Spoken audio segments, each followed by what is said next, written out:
All right, let's pick up where we left off.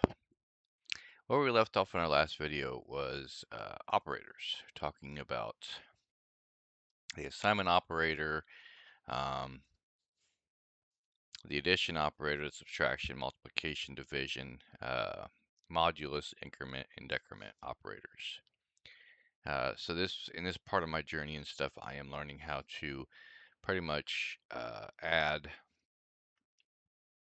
use the operators in my previous journey. Not to mention the fact that this material that I'm going through right now, I have gone through already before. Like I said, this is part of my journey, so I've done all this once. Does it mean I should go through it again? Yes. If I want to get good at something and stuff, there's going to be things that I'm going to miss the first time around, maybe even the second time around, so I'm going to have to do it multiple times. How many times? That just depends on the person. In my case, I don't know. I do know that this is quite familiar to me. I do understand quite a bit of this, so obviously I'm getting better at it as my journey continues.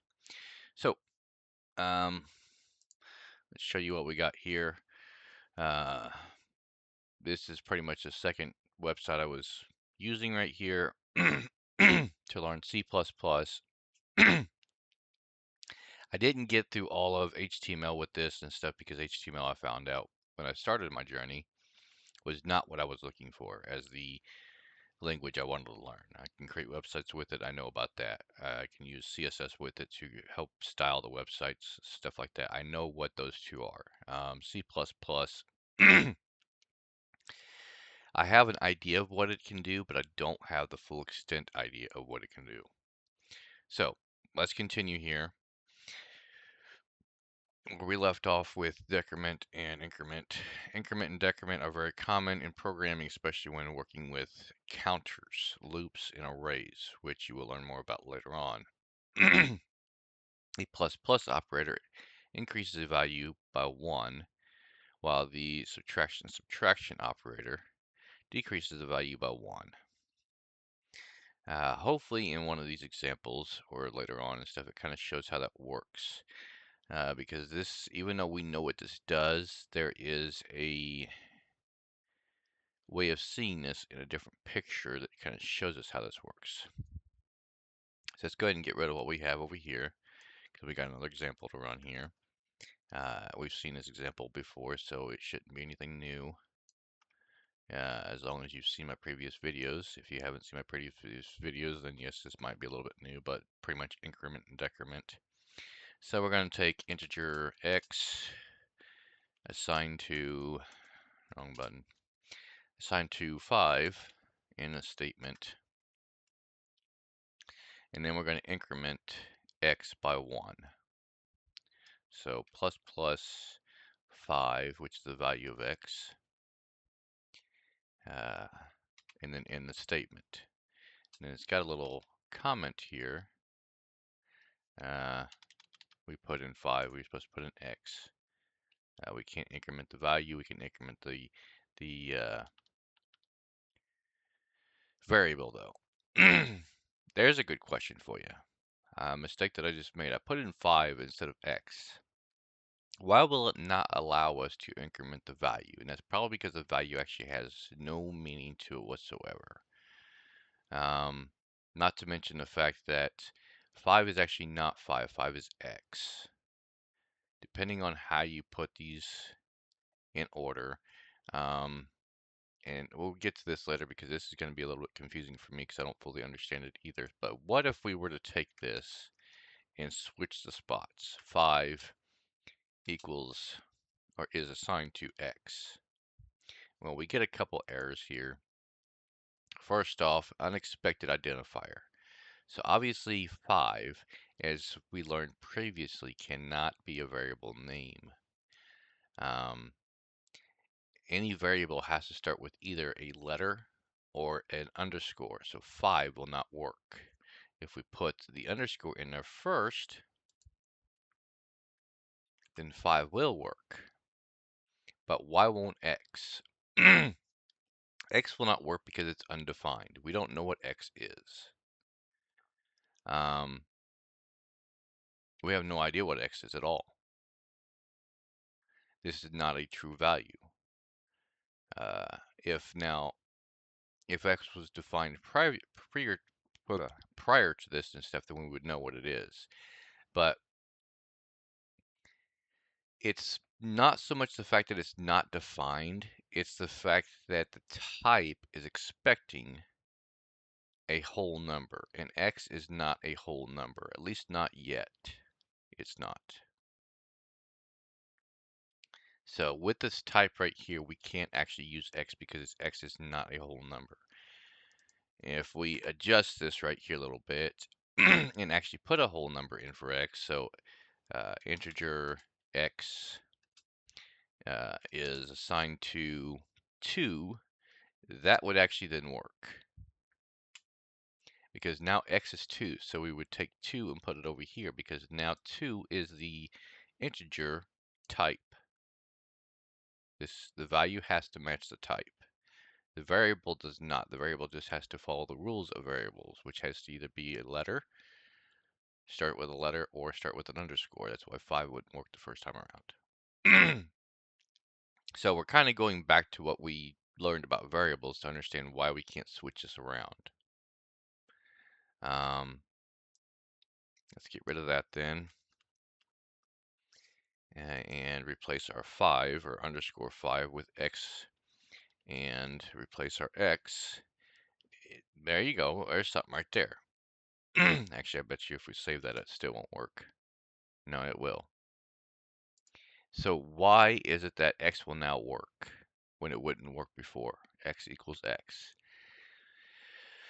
Probably because this right here represents the same thing as something we'll find out later on about.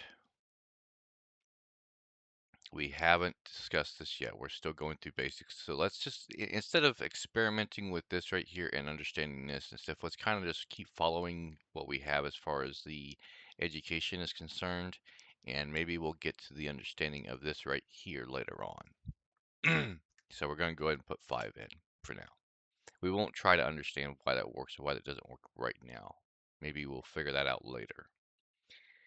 So, following the example, integer variable x is assigned to 5 in statement, and I'm just reading that the way it is. Integer variable x assigned to 5 in statement.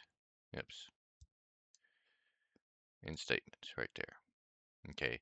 The next part of the example is to increment x or 5, but you got to do the x right there because you can only increment variables, you can't increment values. But we are incrementing the value and stuff, but again. So plus plus x, that's going to turn this into, in the comment right here, says increment x by 1 is our comment. Comment basically explaining what we're doing right here in this case. And the next is stuff we're going to go ahead and output this. So there's the output. There's the insertion operator. There's the variable, another insertion operator. Yeah, I just making sure I was watching that right. And then new line. In statement, we got another comment right here saying that now x is going to end up being 6, and that's what our result should be. We've already seen this before. The next example and stuff shows the same thing except for with decrement, so replacing the plus plus with minus minus sort of thing. And now the value and stuff should be 4. Sometimes you might both increment and decrement the same variable. Remember that if you increase a value and later decrease it, it will go up by 1 and then back down, and then, yeah, back down by 1, ending up where you started.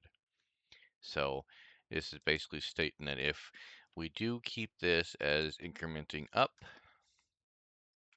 to 6, and then we add in again minus minus decrementing x, that even though we have x is 5 right here, and then we increment it to 6, this right here is not going to change this value right here. It's going to change this value right here because this is the new value for x. Okay, so let's see here.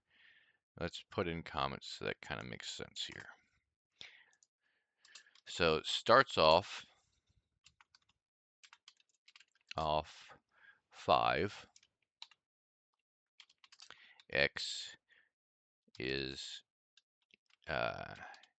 incremented to 6. So now X is 6. X is 6. And then down here and stuff, since we're decrementing it, X is decremented back to 5. So X is now 5 again. If I can get that right in there. So then when you get your result and stuff, X is 5. Starts off at 5. When we increment it, X changes to 6. So now whatever X is, since it is 6, it comes into here and stuff, and since you decrement it, it changes to 5. No matter what it was up here, you got to follow the order of what the compiler is going to do. It's going to go down the list. So when you increment it, X becomes 6. When you decrement it, it's going to go back to 5 again. Okay, so it's not going to jump around. It's just going to keep going down a list unless you actually tell it to jump around, which we haven't gotten to that part yet. So that was the third example right there. Real life example, counting people. Okay, so imagine you are building a program to count how many people enter and leave a room. You can use increment to increase the counter, then someone enters, increase the counter when someone enters, and then decrement to decrease the counter when someone leaves. So in this example right here, we may not have as many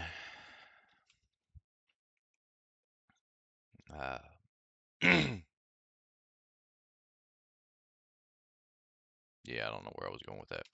I think I lost my train of thought on that one. So integer, we're going to have the variable as people because we know we're discussing people, so the value is going to be some sort of people. In room, actually room, building, whatever. So we're going to start off with 0 people because the room is empty. It doesn't have anybody in it. We'll put a comment right here that 3 people entered. That's what the example is showing. So if you can imagine a room and stuff and 3 people enter, and you're going to keep track of how many people go in and how many people go out, especially if you're keeping track of room capacity and stuff, sort of thing. You really don't want to get in trouble, but I mean, some people don't care. So, but in this case, we're going to pay attention to it. So we're going to have people in room, and we're going to increment it by 1. People again, increment it by 1 again since another person entered. People again, increment it by 1 again since another person entered. Now, before I go too much farther, I mean, this example is showing this, but it's not really kind of doing it the same way. In our previous examples and stuff, we would have the increment operator first and then the variable second. I want you to notice and stuff that now we have the variable first and then the increment second. Why is that? Well, if I showed you, if you remember right and stuff, when I told you that when you incremented the variable and stuff, it increased it by 1, so the variable became something different. That was in this example right here, x or plus plus x. So when you increment it, it changes. In that case, yes. So then the variable becomes something different in that instance. Plus plus x, the variable becomes something different. In this case, though, because of the variable being first, we're not actually changing the variable itself. We're adding to the variable. So the variable is actually staying 0.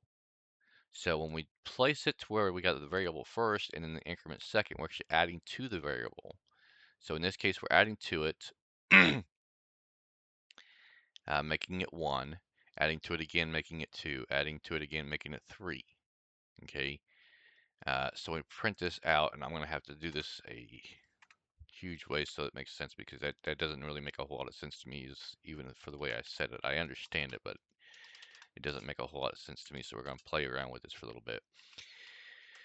We're going to output people in the room, the people in the room, here by writing this out.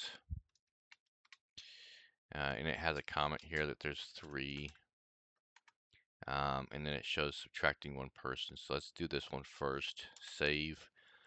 So in this case, now we have 3 people. We don't show the people there, but I mean, that's what it represents, is 3 people have entered the room. Okay.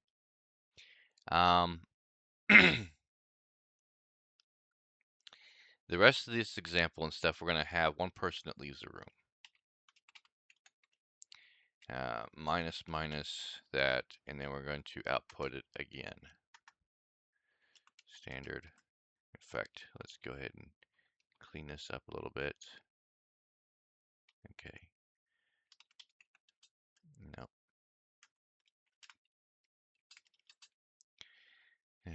People in room.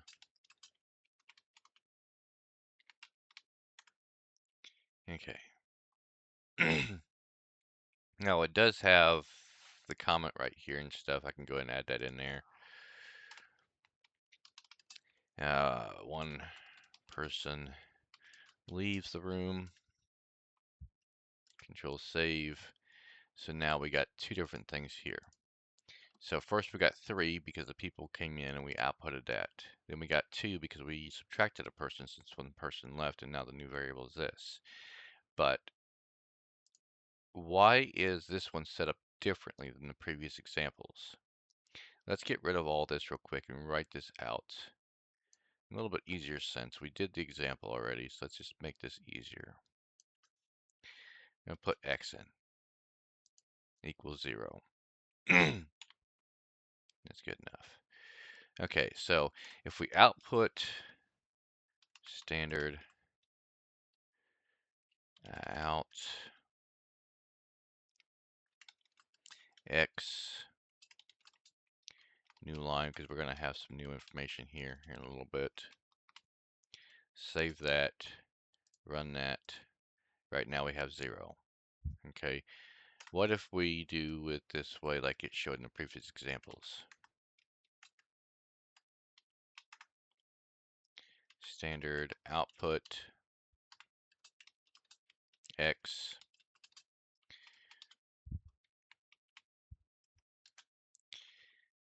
now we incremented it by 1, now it becomes 1.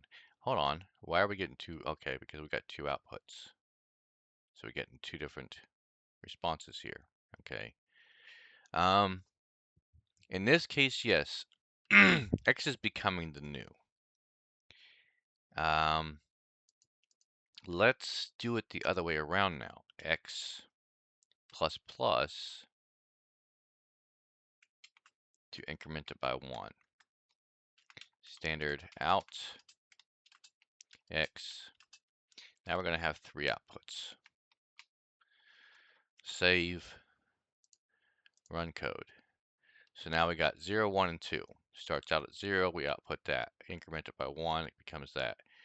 This right here, then that. So we're going to continue going back and forth with this pattern and stuff and see what happens, because we don't understand why. Can it just naturally be back and forth? Does it matter if it's one way or the other? Well, let's find out. Let's keep going back and forth with it. Plus plus x, and then output it again.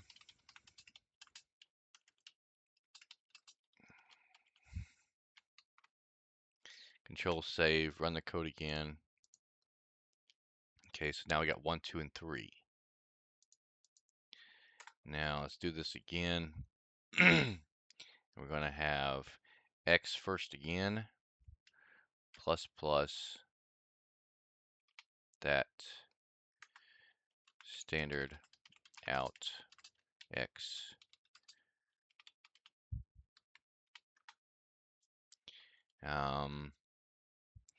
plus plus x, output it,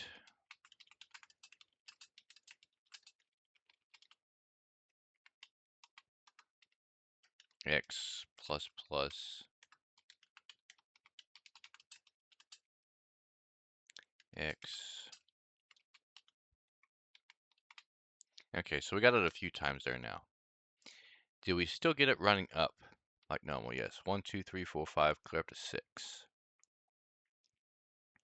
We got all this code here and stuff. Instead of retyping it all, let's just switch it around. Let's have it to where they all have the plus plus in front.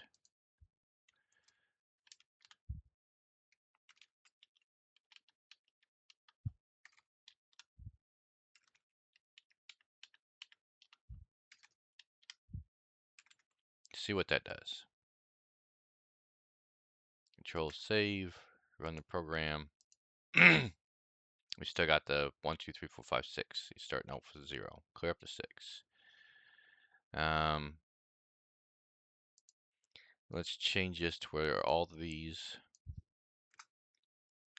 are now switched to this right here. Okay, and we're going to go ahead and copy that, paste it, paste it, paste it.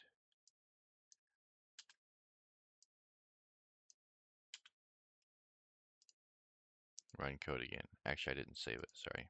Control save. And we're still getting the same result. So, does it make a difference? As of right now, no, it does not. Because we keep increasing the value of it.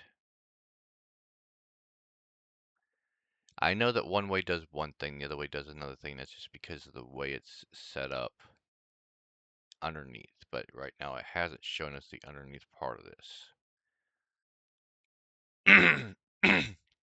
So let's just kind of stick with the idea that both ways work for now. Because in my journey and stuff, I wouldn't see a difference. I would have to go and look for the sources and stuff and find out if there's a difference between having the variable first and the incrementation second. Or the incrementation first and the variable second. I'm noticing that it doesn't seem to matter right now. I think there is a difference, but I don't know what it is yet. And in my journey and stuff at this point in time, I'm realizing that I guess it doesn't matter which way you write it. I think there is a difference in stuff. I just don't see it right now. And I don't remember it and stuff to be able to tell you currently if there is a difference. But let's keep moving forward and stuff. Maybe we'll come to that conclusion later on. Right now, I guess it doesn't matter if x comes first or the increment comes first. So, next thing. Assignment operators. Okay, so we've kind of looked into this one already. Assignment operators, and we've been using it for a while, are used to assign values to variables. That's the equal sign. So eventually, yes, this would have gotten to it and stuff. We looked it up a little earlier and stuff, but yes. In this example below, we use assignment operator equal to assign a value 10 to variable x, a variable called x. And we've seen this many times before. In addition, complex assignment operator plus equals adds a value to a variable. Okay, so now we're getting something new here. Let's go ahead and get rid of all this right here. Okay. So we got something new here. We got the original that we're used to seeing. The integer x is 10. We're used to seeing that. This one, no, is new. X plus equals, this is still an operator. X plus equals is still an operator. It's a complex operator according to this. Or compounded operator, I should say. So let's go ahead and add a comment to this. Addition, compound,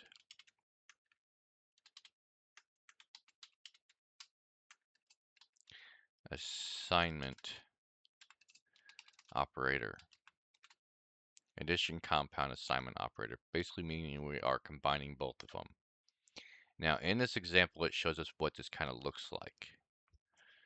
So I'm going to leave that there and put the comment that they have here above it. Same, so this x plus equals 5 is the same as seeing it as x equals x plus 5. All we are doing is, instead of having two variables that are the same, x equals x, which is why that previous version worked and stuff, the idea of, I think I had this in another video, int x or y equals y. This is why this works, because it's sitting like this right here. Does it have an actual value to it? Yes. Y is actually the value. Y is also the variable name. Okay. But because we can do this, and we've seen this before, plus 5, so we are taking x plus adding 5 to it, and that's going to become x. So originally, what is x in this scenario? X is currently 10, has a value of 10. So it would be 10 equals 10 plus 5. But since 10 cannot be 10 plus 5, we use the variable instead, and that allows us to work. So 10 equals, or x equals 10 plus 5, which is 15, which makes now x 15. Okay, to see this in real, let's output that. Standard output, what is x actually now? Actually, we don't need all that. What is x now? 15. It was 10 plus 5 equals this. We've seen this before, though, too. So I'm going to get rid of this real quick. When we did the whole integer sum 1 uh, equals 100 plus 50, that's where we've seen this. We also had integer sum 2 equals sum 1 plus 250. Okay, that's where we've seen this before.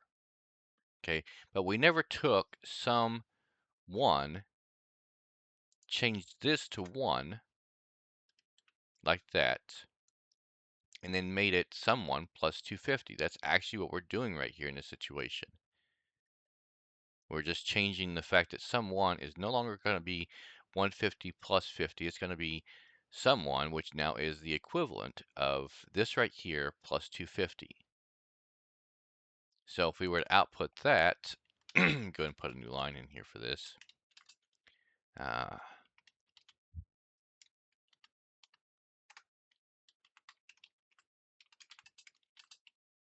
Sum 1 and save. And if we were to run that code,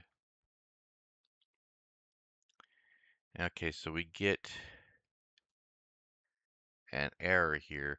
The reason we get the error is because the type has already been declared, so we don't need to declare it again. Now it looks the same. Okay, we redeclared it, is what we did, because of int. An int right here again. So if we get rid of the int, it should work. Run the code, and there we go. So let's clean this up right here so it looks cleaner in the terminal. I'll run it again. So we got 15. So if you're doing this, yeah, you don't need to put the int in front of it again like I did. I still had it there because this was actually sum 2 equals sum 1 plus 250. And since we're making this sum 1, again, we can get rid of the int because we already declared that sum 1 variable is what type it is. So our x is 15 and sum 1 is now 400. Originally sum 1 was 150. Okay, so this is essentially the same as doing this, just in a shorter sense. Yeah, we're going to go ahead and replace this with y. I know this should make sense and stuff. Y and Y. So essentially, Y and X are being treated the same way. We're going to go ahead and get rid of this comment right here too and stuff because we're, okay. Put a space in between those, get rid of this comment, kind of clean this up a little bit, make it look a little nicer. And put, this is Y, Control Save. All we did was just take out the comments at that point in time. So this looks a little cleaner. But this right here is exactly the same as doing this right here, which is with different values. So integer Y, integer X is 100 plus 50. X is 10. Okay. Y equals Y plus 250. Well, that's the same thing as this. X plus equals 5. Those are both the same kind of expression, except for which is different values in them. That's pretty much how it's broken down. And that's pretty much what the comment was specifically saying. In fact, if we put in the same values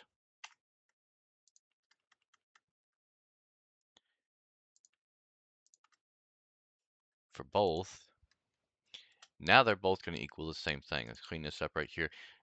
Both are going to be the same thing. Even though they're written differently, they're both going to end up being the same thing. Y is going to end up being 15. X is going to end up being 15. This is written one way. This is written exactly the same way. It just looks different to us. But to the compiler, it's still the same thing. Oops. Y does not name a type. Why is that?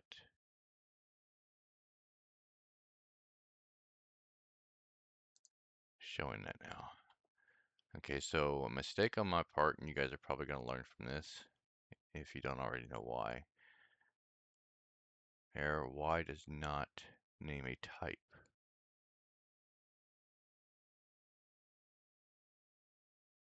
This should work. It is saved. Y has already been declared as a type. Y equals Y plus 5. Do we actually need to put the int back into it?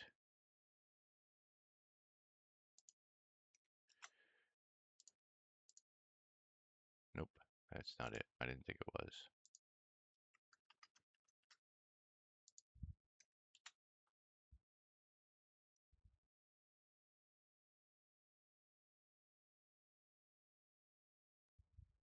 It worked with the sum, so why is it not working with the Y?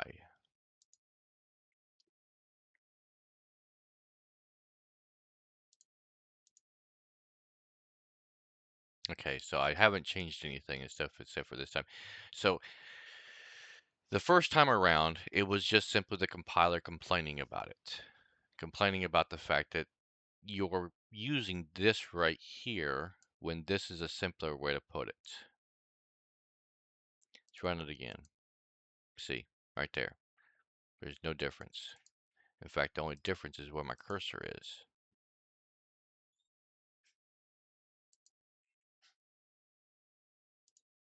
In fact, we can put the cursor right there, run it again. So sometimes we get an issue with this, sometimes we don't. In this case and stuff, it was about the X. So it could have been where my cursor was that was causing it. I don't know. It could also be the fact that sometimes the compiler wants to complain about the fact that we have it set up this way and then we have it set up this way as well. I don't know.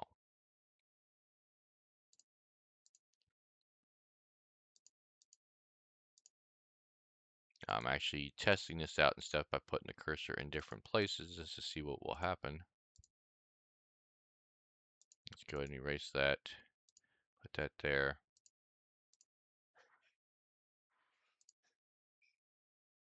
So yeah, again, it could have been just the idea that the compiler. I couldn't actually explain why that happened, even though we ran the same code multiple times, and sometimes we got an error, sometimes we didn't. It could be the fact that the compiler is complaining about something in this. It could be different.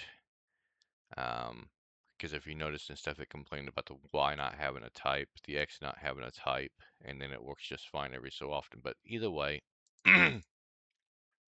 that to answer that question and stuff, you would have to ask somebody that's more experienced with compilers and C++ to understand why sometimes it created an error and sometimes it didn't.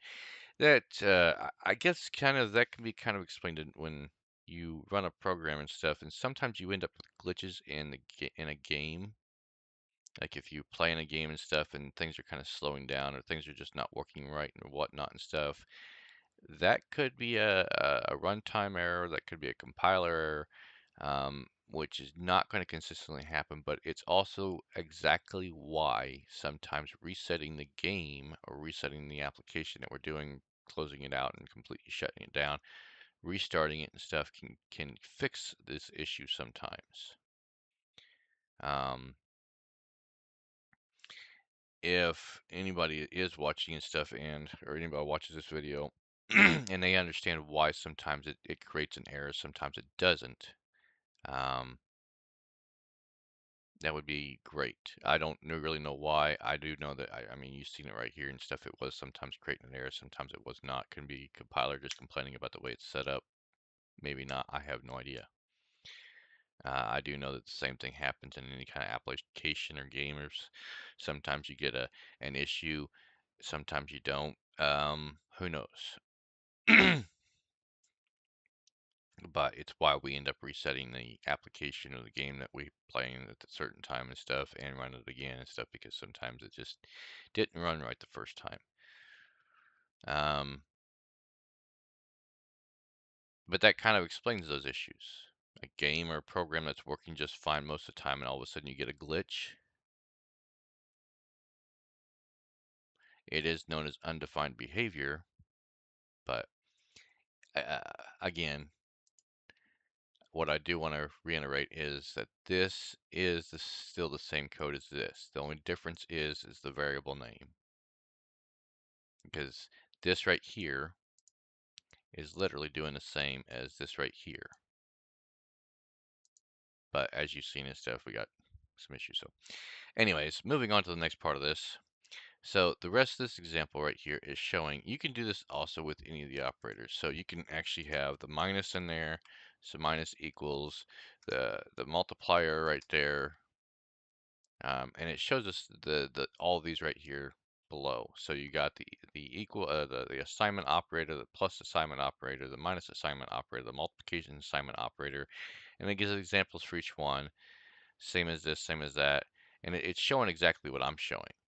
So x equals x plus 3, which is what I have right here, but it's also the same as uh, x plus equals 3, which is the same as what I had over here. But so yeah, it should work, but for some reason we were kind of getting an error there for a little bit, and we have no idea why.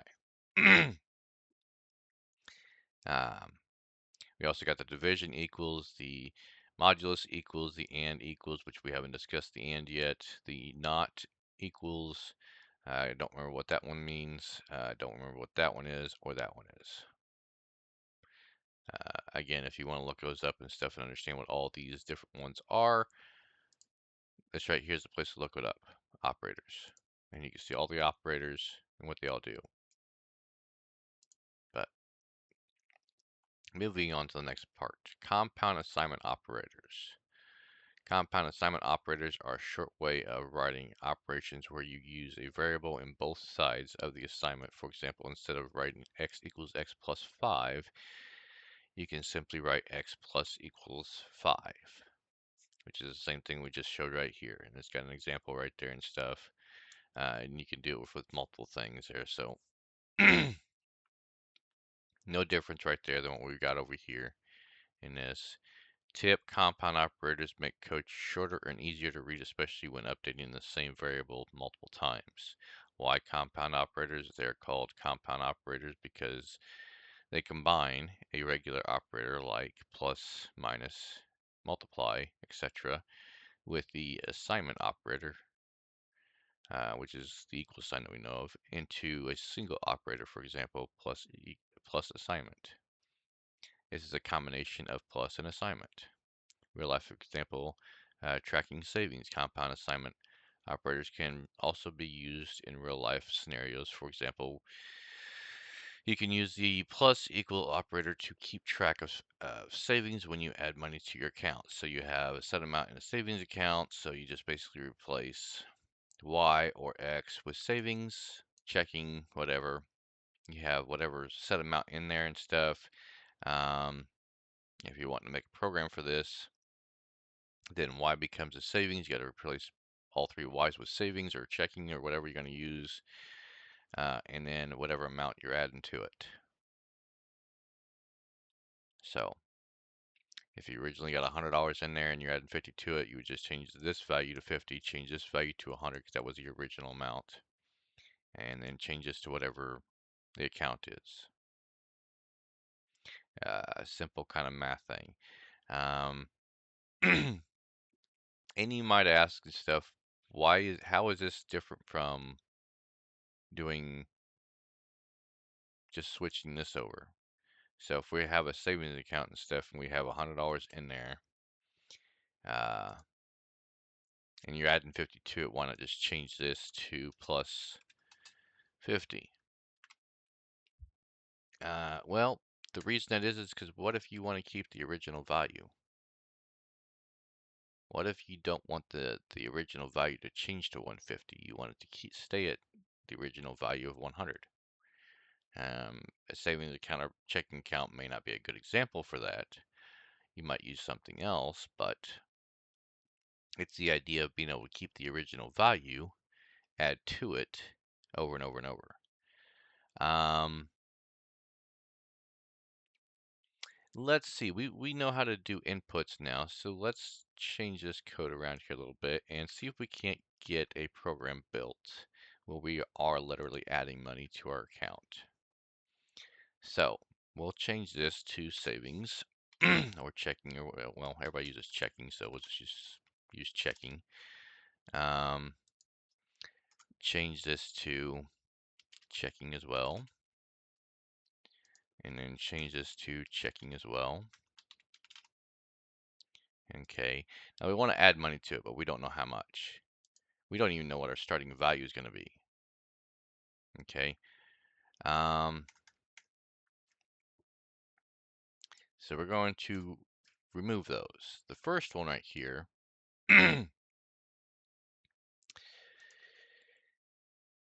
let's put in this right here.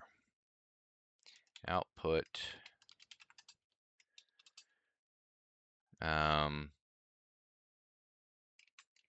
your checking account started off at that.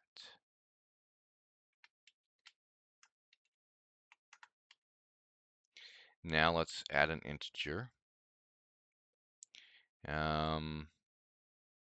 We'll just go ahead and make it the checking account here. Delete.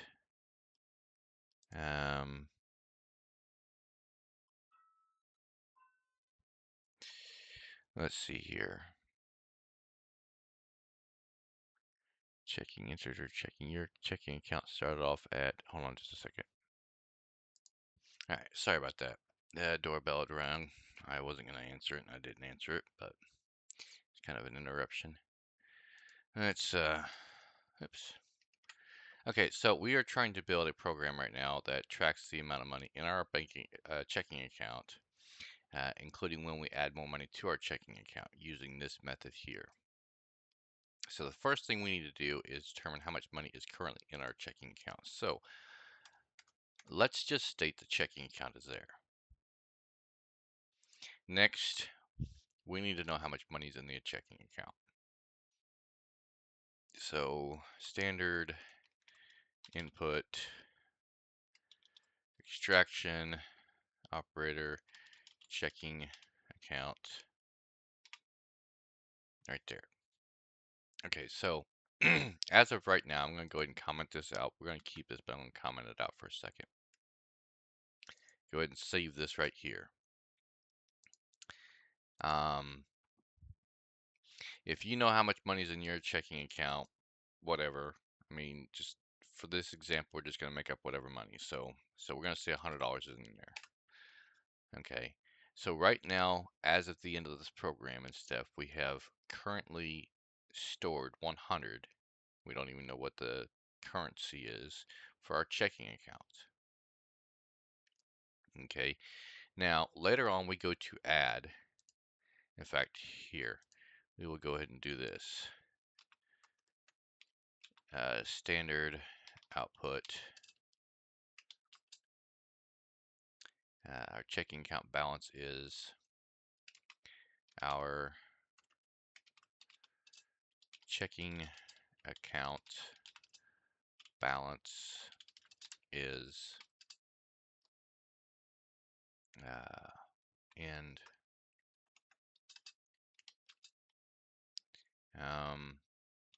checking.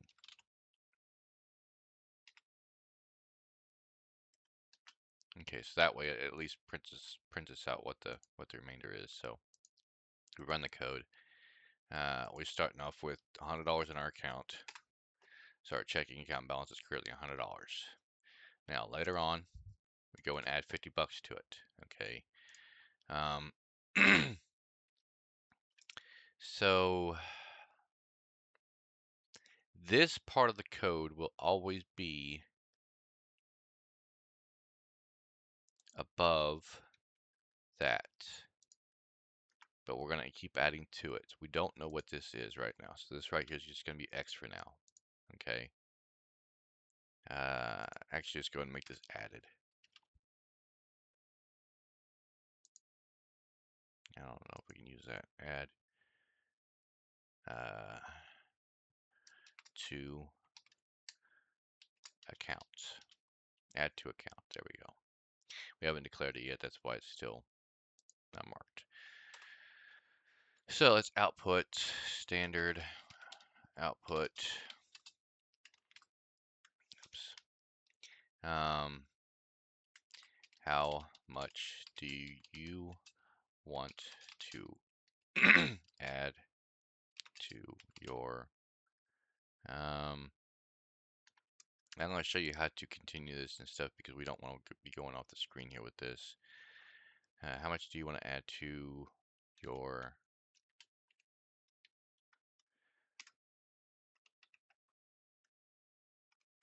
actually I guess we can go off right here. Normally we would line it up. I think we will go and line it up. In order to do that, yeah, right there, you got to end the quotes and then begin the quotes again. But we have to add a space in there and stuff, otherwise it'll link the two your and whatever's next together. So we need a space in there first. So how much do you want to add to your checking account?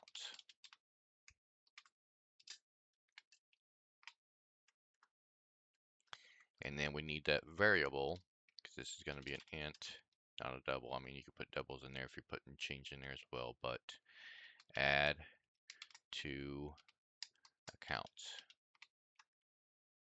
will be next. Now we got that gone. So now we need an input right here for adding to our checking account. Let's go ahead and space this out a little bit more. Okay, so standard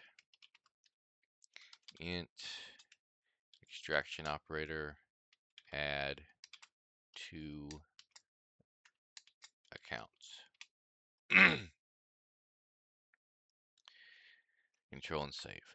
So right now the way we have it is the first thing that's going to come up is your checking account started off with, and then you're going to put however much you started off with in there because it's going to wait for you to put an input in for this right here, which is then going to be stored right here as that. Next thing is, so if we want to see our current balance, we can put this in here again,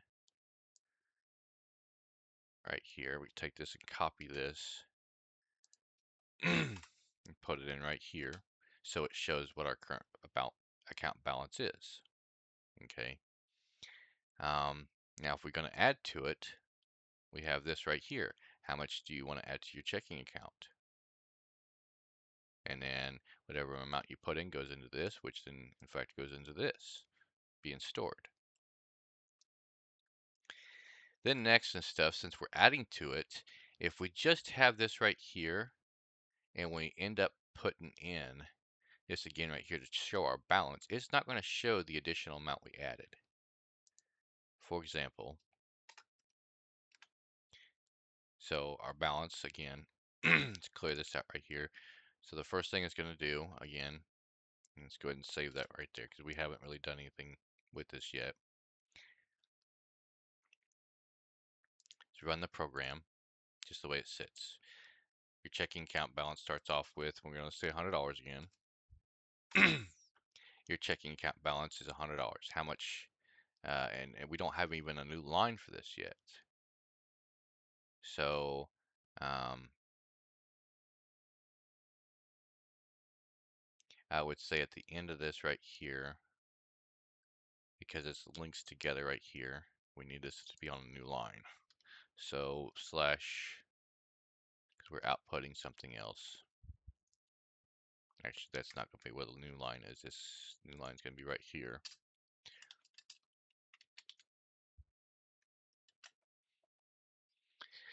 So to fix this problem right here, because we're adding $100 to it, now it's saying that our checking account balance is $100, and then going to the next question right off the bat without a space or anything like that. So we need to add this new line in to make this come down to the next line. So let's get rid of that. We've saved this. Let's run the program again. We've made the adjustment. Again, $100. Our checking account balance is $100. How much do you want to add to your checking account? Now it's going to ask the question. Okay. When it asks this question right here, which is this right here, it's going to print up our current balance. Let's see. We're going to add another $100 to it. And this is what we're looking at right here. This right here.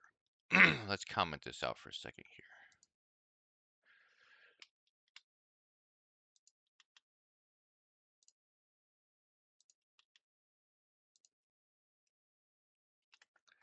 Okay, let's clear this up again. Run this code one more time. So we have $100 in there to start off with. How much would you like to add? We're going to add another $100, but it still shows $100. Why does it still show? Because it's not doing the math yet.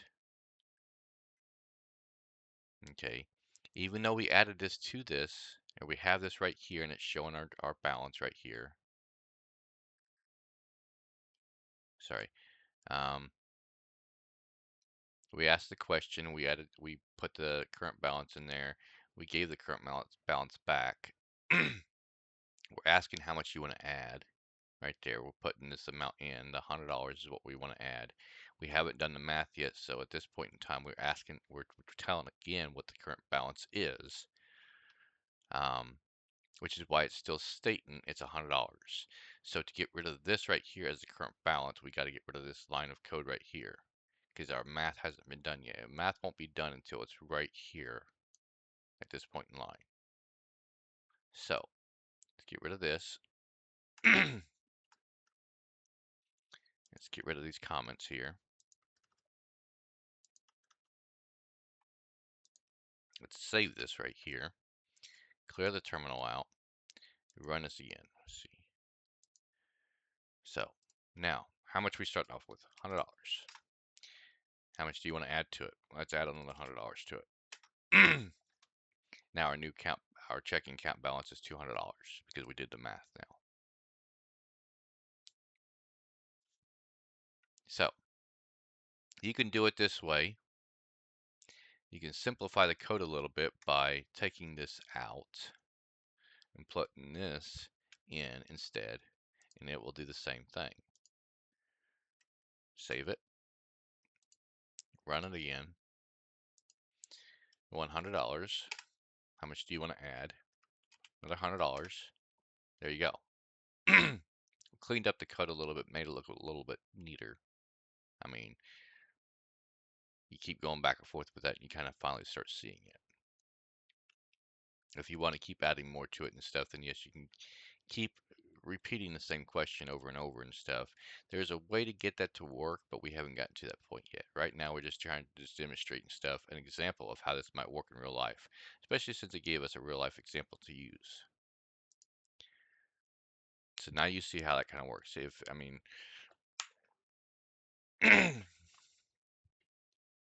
sorry, kitty cats are getting into things.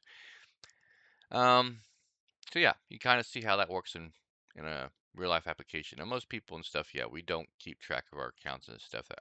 I really don't. I don't have that much in my account, so I don't really have to really worry about keeping a track of it. So um, I can pretty much keep that figure in my head and stuff because it's such a low amount. But if you get to higher amounts and stuff, then yeah, you might want to constantly keep an eye on how much is in there and stuff. And you may want to have a program that's constantly running to constantly tell you how much is in there. That way, when something goes missing or whatnot and stuff, especially if you're dealing with a lot of money all the time, you can always track it.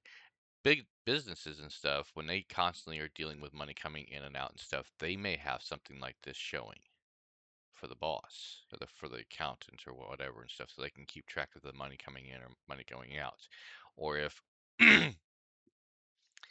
um, the accounting people and stuff that's having to pay bills needs to know how much money they have to spend on bills, whether it's supplies or whatever and stuff. You might want to have a program like this that's constantly running and stuff so they can keep track of how much they can spend. They This will kind of help them keep track of how much they have currently, um, and if it goes negative and stuff, or it goes to zero or whatever and stuff, then I know they need to go and ask questions and stuff because they can't buy the supplies that the company needs anymore if they don't have any money to spend. A lot of different ways this can work out. So, and it's, I mean, this is not just the only example. You can use this as an example for a lot of different things, especially if you're keeping track of people coming into a building. Um, if you deal with other things besides just the accounting part and stuff. If it's a rental company and stuff, you got cars you got to keep track of coming in and out all the time and stuff. They got to know what the cars are, how many cars there are, just a whole mess of things. So C++ right here is kind of demonstrating all that. Will other code languages do that? Possibly. I don't know. I haven't studied them yet, but this right here, I'm showing you, it can keep track of things like that for you. And there is a way to keep this kind of a program consistently running to where it's constantly being upgraded all the time, telling you real life figures. We just haven't gotten to that part yet. So that is the end of the assignment stuff. The next part is comparison operators. This video is right now at about an hour long. So for right now, we're going to go and cut this off where it is right here. I'm going to take a break and we'll pick up on the next video, comparison operators. So until next time, if you have any questions, comments, whatnot, if you want to state anything, comment place for it right there and stuff. I'll take a look at it. Maybe some other people can answer it, whatnot. So hope you enjoyed the video. I'll see you next time.